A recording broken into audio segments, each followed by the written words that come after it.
We're hitting the oceans from both sides right now, from the bottom and from the top. You have shark decline, coral bleaching, pollution, the oceans rising. If we do start disrupting the ocean all over the world, we're going to start to see more catastrophic events.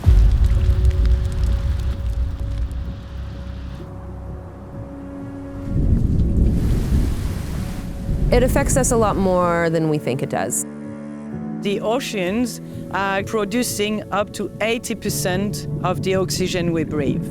If we change the chemistry of our ocean, we're going to be changing the quality of our life source. This is more of the dark side of tourism. You have all of these different problems that are facing the ocean right now. The coral is dying. It's a huge disaster for marine life.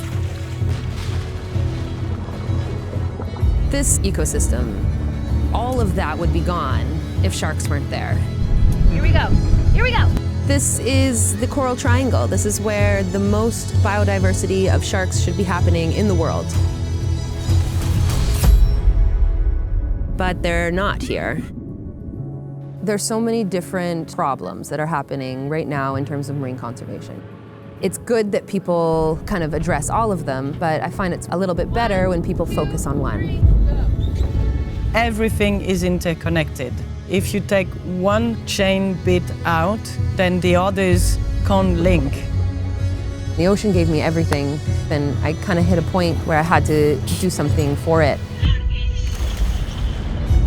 If we can provide valuable data to show where they are, then we can have them stop being fished. Meet all together on the surface and go down. We do a lot of marine conservation to kind of regenerate the coral reefs.